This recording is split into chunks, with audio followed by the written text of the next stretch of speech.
What does it do to you to survive the end of the world?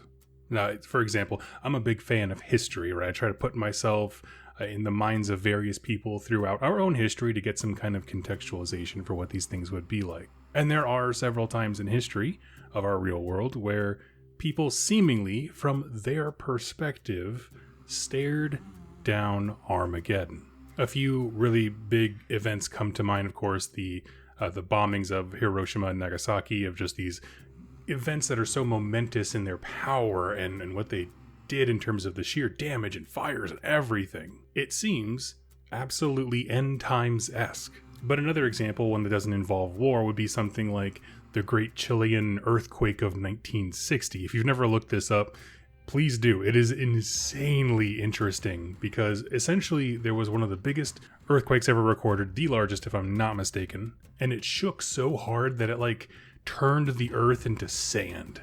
What does it look like when, the firm that you stand on that has been solid every single day of your life just turns into liquid and everything just falls apart? It seems like God is unmaking reality. And for the people on site, these were the ultimate cataclysm. But of course, with these particular events that we mentioned, no matter how large they seemed to the people experiencing it, there was likely some rational part of their brain that understood this is not happening everywhere. This is my personal Armageddon, but not necessarily everywhere else, if they're able to think about anyone else outside of their immediate survival situation. But what if that were not true? What if it was the world? Like the actual whole world, not just the one that you personally know. And then, what if it was 7 worlds? What if you survived that? What would that do to your mind, your perspective? It seems like an odd question, right? Someone who survives their own personal Armageddon and then gets to see the same thing unravel everywhere around them 7 times. I imagine that would leave some very deep cultural scars, if nothing else, but certainly shattering the psyche of those survivors. And I want you to keep that in the back of your mind as we begin to talk about today's topic, the Cities of Sigmar, the latest faction to get a facelift from Games Workshop. Thank you all so much over at GW for sending me an advance copy. They actually meant to send me the models too, but I think there was an address mix-up right when I moved, so I didn't get them. So I'm so bummed to not be able to paint a specific city for you guys. I was really hoping to, but I did get a copy of the lore stuff, so I'm going to be breaking down the perspective of the realms from these Cities of Sigmar.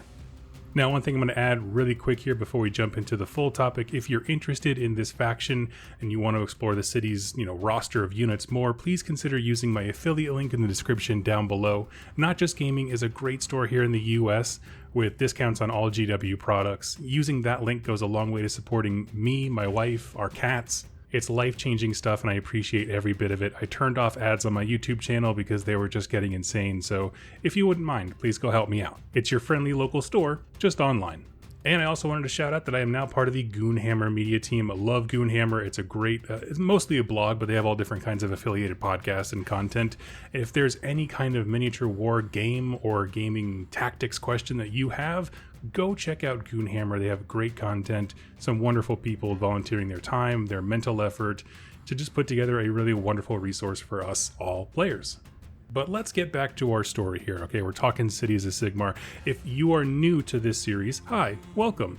You see, I did a whole lore series playlist for every army covering all the stuff from their battle tomes. I went kind of an overview of the history of the faction, kind of where they were, and then archetypes for units. So I had like a heroes video, a units video, maybe cavalry video, that kind of stuff. And I don't really want to just retread the same ground. I think that I would slowly lose my mind if I did. So I decided to change things up with this series, where it's talking about those same factual elements, but contextualizing them. What is this setting of this game, Age of Sigmar, from the perspective of these particular characters living in it? I did this with the Karajan Overlords, and I just had a great time talking about it. And to be honest, this has the potential to be a video of immense importance to this setting because, frankly, these are humans, right? You and I, the nobodies. The teeming masses set in a fight for survival against the very apocalypse itself. And this was, if you weren't here at the beginning, a perspective that was sorely missed at the launch of Age of Sigmar as a game. Because, of course, the game launched with Khorne, Bloodbound, now Blades of Khorne, and Stormcast Eternals as being the main focuses of the lore. But people were dying to know at the time, what is life like for the regular, Joes and Janes? Learning about the demigods and stuff is so cool, but Space Marines are only cool when you compare them, like, and contextualize them next to, say, the Imperial Guard, the ordinary humans. We needed that same kind of thing. And I'll give you a spoiler alert here for the rest of the video. It's rough, and we're going to get into the thick of it today. Now, as I said, I have a dedicated lore series about the origins of the Cities of Sigmar, so I'm not going to retread all of that. Please, I'll leave a link in the description below. Watch that series if you wouldn't mind. And I just want to say right here at the top, I am going to be adding to that lore series because we did get a bunch of new named characters, so I'll be doing dedicated videos for them later on. But in brief, to capture the points that are relevant here, after the Battle of the Burning Skies, which is a Age of Myth epic battle where chaos really kind of usurped the forces of order in terms of, the momentum of battle and control of the mortal realms. After that, Sigmar sounded their retreat from the mortal realms, and his plan was to fall back to Azir, his personal realm, the realm of heavens, and reinforce it. And then once it's secured, once there's some, safe room amongst the realms, then we can come up with a plan to reclaim the rest of it, most likely at a much, much later date. And I covered this a bit in the Sigmar point of view video, but I said a few distinct things happened here when those doors closed. Firstly was the single most hellacious purge of a major city and metropolis that had been recorded by the forces of order. Half the government of Azir's, like all major cities, were struck down in lightning. Thousands were just incinerated immediately in an effort to clear any remnants of chaos. Essentially, Sigmar let the doors close, and then everyone who was now sealed in, you have to get rid of the infection. Anyone who had any suspicions of chaos, corruption, if they were coughing the wrong way because Nurgle got them, everything. It had to be purged. But the second event, or at least the next big one here for our discussion, was the plans for reclamation. And these started pretty quickly after the doors sealed. Once the dust settled, people needed to know pretty quickly that all of this was worth something. Everything that we had just endured had to be for something, not to just hide for the rest of our lives. We came here to take it back. And I had mentioned this in that Sigmar perspective video. There's a fork in the road here where Sigmar goes one way, along with Grugni, and starts designing what we now know as the Stormcast Eternals. One major arm of, I guess, the pantheon of order. But the mortals went a different way. No magic super soldiers or demigods. Most of these mortals had no lands, no holds, no claims, no money or heritage, banners, nothing. They are refugees. And the short of it is, these desperate clans or pockets of humans, Dwarven, and elves sat together with a single mission. How are we going to take back what's ours? With a deep understanding that it's not over until everything is reclaimed. And this sort of mutual bonding is what starts to really lay the groundwork for the Cities of Sigmar as a faction, is just, I'm going to help you get your land back with the expectation that then once you're secured and fortified, you're going to send troops to help me get my land back. And so everybody maps out essentially in the realms what belongs to whom, not in a pioneering kind of way where they're claiming land, but they're just recounting what was lost. And it's staggering, of course. And so these packs are drawn up pretty close to the beginning of the Age of Chaos. And because once you identify the goal, now we can start the plan. And so the war plans that are 500 years in the making start then. Now, for the most part, this is where that story kind of ended in that video series, because the Stormcast Eternals would go out, claim an area, and what we know as the Cities of Sigmar, which is Azir settlers reclaiming the realms, would build a city around that. They could add a Stormkeep, and boom, we have, a new City of Sigmar, something like Excelsis, Hammerhall, Phoenicium, and that's how these things began. And it stayed that way for quite a long time. A few more cities were added in terms of the narrative elements, like Lethis, Misthaven are great depictions, and they are in this book, by the way, if you're curious. And over time, and with several Black Library novels, the depictions of mortal life in the mortal realms becomes much clearer, with some of the best depictions, I think, coming from authors like Darius Hinks Andy Clark, Evan Dickin. These are all authors at the Black Library site. Go check them out. They have some wonderful books in the Age of Sigmar universe. And what the picture we get essentially is that to live in a bastion of order is to be both relatively safe, important emphasis on the word relatively, but it's also an iron cage. Right? The cities tend to be very cramped, somewhat overpopulated, because nobody wants to build outside the walls. That's where all the danger is. And you really have to have a security structure, a city with a population that can warrant a larger garrison, and then the workforce to go out and build the walls. And so the depiction we get is that a lot of these cities are very, very tight spaces. I didn't play or follow any of the lore from Fantasy Battles, like with the Empire and stuff like that, but if you've played the game Vermintide, which is a fantastic video game, it runs you through a bunch of old world cities, and they are just as cramped, tight corridors, lots of just madness with construction, because they just kind of kept building little segments on and walling that off. Add a little bit more space, population fills in the apartments a little bit more and more and more, boom, we got no more population, we add another space, and so on. And the thing that just went through my mind as I was reading that is just like the old StarCraft, like, must construct additional pylons. Which makes total sense, because to go outside of those walls is like death. With Alariel's Right of Life, the realms have become so dangerous, things have gained a kind of a primal sentience almost. Everything wants to kill you. Now that being said, things inside the iron cage of a City of Sigmar are not really roses and sunshine either, as I talked about. Not only is it super cramped and resources pretty hard to come by, this is a fully militarized society, okay? Those ancient war pacts made centuries ago dominate the everyday life of every civilian of a City of Sigmar. It is a society that is built from the ground up for total war. In every theater of war, with every advantage that they have. And keep in mind, when I say total war, I'm talking like in the grand military evolution sense of like, all of the industry, all of the everything is geared towards going out and fighting. Luxuries are very, very minimal, pretty much exclusive to the rich, but all the jobs everybody has are either to get resources for the war effort, manufacture things for the war effort, or fight in those wars themselves. And on the fly, they have to come up with solutions. So we have a lot of focus on engineering problem solving. So how do you get across this particular kind of river that's sentient and wants to eat bridges? You build a boat that can outrun its jaws, or, you know, just all these crazy things. But the point is, there's no true standard template construct for how these cities develop. There's sort of like a guiding pathway that we'll talk about on how they develop and get bigger. But every single time a new city is planted, it poses unique challenges for those engineers. How do you fortify this place? How do you secure it with a nice perimeter? How do you keep the ghosts and the demons out? You know, ethereal things. And we just recently covered the lore of Hammerhall Aksha in the most recent campaign book that came out. And we described that entire place, like Hammerhall Aksha itself is a giant weapons manufacturer for the overall war effort. That means an inordinate amount of that population either makes weapons for the war or uses them.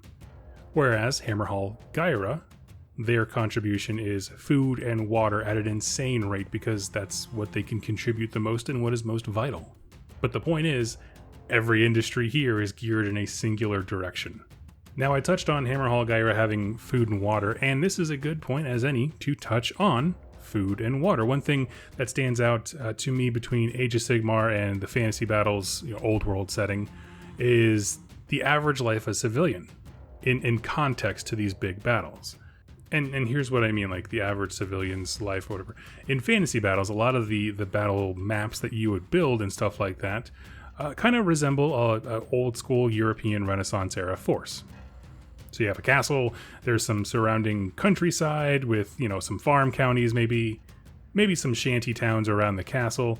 And that makes sense, right? It's largely based on historical stuff. Farms, cottages, trade hubs, small things that can barely be called a town by modern standards. And then there's this one big defensive edifice that everyone can run into should the need arise. That's not a blanket statement, that's just the archetypical thing. But in Age of Sigmar, fantasy goes a little bit in kind of a different direction.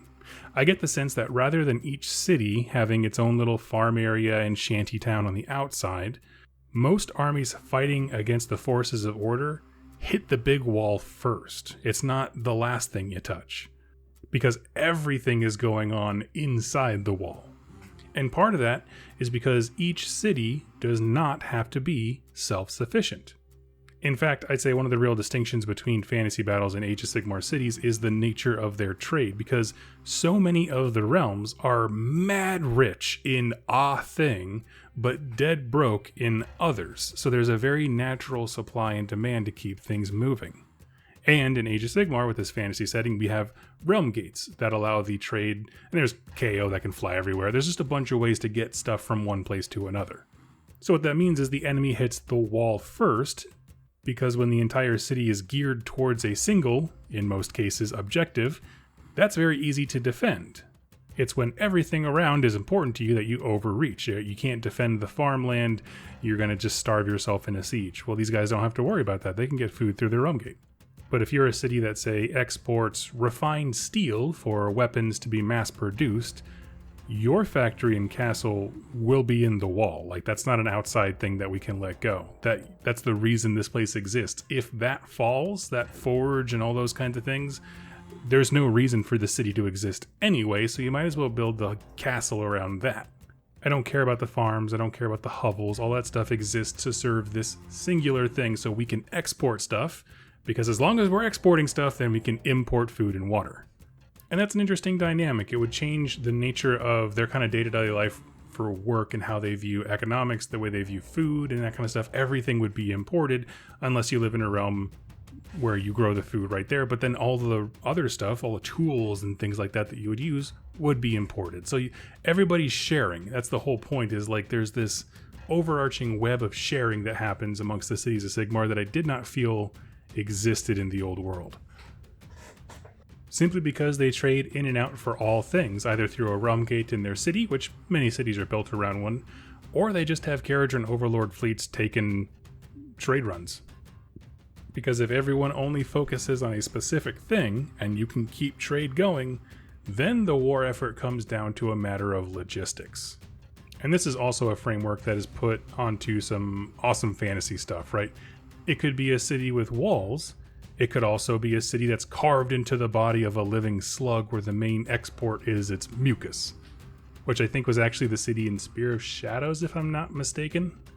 So what I mean is it's not boring, but it's a blueprint. You have one secured facility that's whole mission is to do a singular thing, and it's the trust fall exercise of the Cities of Sigmar that if they provide that thing, they will get all the things that they need back. But, as we started this whole video with, this also makes a very interesting kind of person. Typically their prospects are joining the Free Guild, which is the local military that could be deployed anywhere, or whatever their local export is. With a few exceptions. There are some other, jobs, of course. You could go to the colleges of war or magic to become either an officer or a wizard.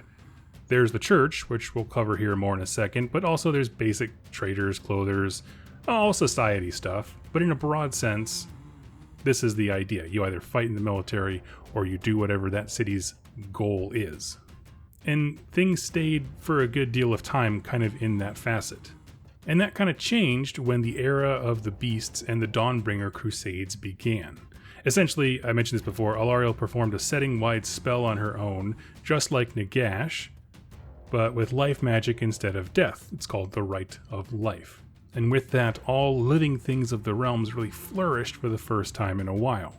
Plants blossomed with unnatural yields of healthy produce, cattle and beasts of burden, and all the different crops that they had just boomed in population, and presumably the populations of humans would do the same, but all that's never really confirmed. And this is where, in my opinion, a series of ideals and goals come together to form a perfect, we're going to say crap storm. We're going to keep it nice for the kids. And it's also where Age of Sigmar lore for the Cities of Sigmar is now. So now we're talking Cities of Sigmar, what we talked about before, post the Rite of Life.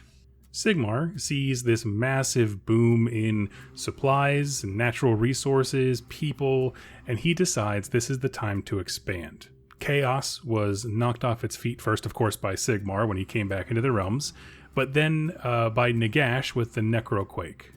Now it's Alarielle with the right of life. It's just a lot of punches are being thrown to repel chaos from different directions. And so while everyone is distracted, Sigmar wants to take this opportunity to kind of seize the initiative when it comes to the flow of battle. Push the borders. Look for new places with resources, strategic significance. Now that we have people and a foothold, what can we do with them? And so, a divine mandate is one element of this perfect storm that we have brewing. Sigmar wants more, just period. He wants more. So divine mandate, that's one. Okay, the second part of this storm here is the church, the Azerite church specifically. Because how do you translate the divine will of a god in a way that gets people excited? And so the Azerite church chose the method of fiery preachers, giving sermons on the pulpit, inspiring people to join up for this new type of mission going out, the Dawnbringer Crusades. In fact, a defining feature of this new battle tome, and I can't stress this enough for folks who are trying to figure out, what's new and interesting about Cities of Sigmar, is just how much power and influence the church has. And it has been very interesting to read about. And they famously pushed this idea, as I mentioned before, the Dawnbringer Crusades, part military maneuver, part colonialism, and part religious crusade. And the basic storyline by the church is that Sigmar will send a vision of a place that needs to be taken and seeded with a new city of Sigmar. The church will whip up their congregation into a fiery fervor, and volunteers will be taken and given a token, the coin malice, to commemorate the crusade, along with a military escort. They set out to plant a new city. The upsides being, if you are one of the founding members of a city, you have a much greater chance of basically inheriting wealth for your children's children should the city survive. Now, one thing to note here, though, is that these visions are very imprecise. We actually have a great depiction of one of these things in Dominion by Darius Hanks. I won't spoil that for you. But we get the depiction in the newest battle tome that there's a growing trend of people who are really getting tired of the Dawnbringer Crusades. Not because it's like a bad thing, we want to expand, simply because the rate at which the church is expending life is insane. Consider for a moment that they had 500 years of prep time to get this war machine going, and now that they're actually in the realms, they need to keep pressure going all the time. And so these Dawnbringer Crusades seem like they would make sense, but they do them in a very odd way where, they'll have a vision of a singular place, they'll send one crusade out, and it'll get annihilated. And they send another, and another, and another. And it just becomes kind of a different kind of tragedy when you're on your 6th Dawnbringer Crusade trying to take the same place. And maybe on the 15th, one of them will stick. And it's that kind of like expenditure of life that just seems so trivial to the people within the city.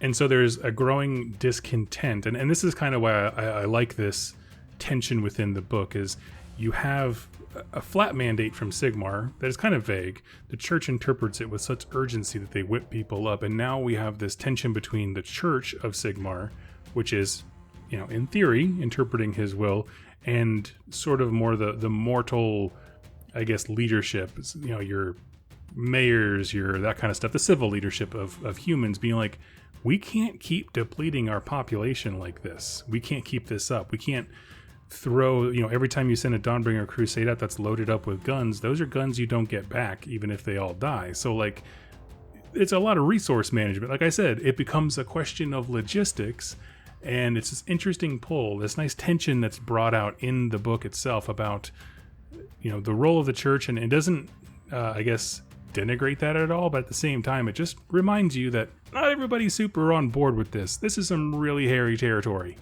which I like, because if you're somebody who has no interest in the Dawnbringer Crusades, you could just say your city is from a particular city, like Halahard or something like that, and then just play that way. You don't have to worry about going out or taking in different factions, whatever.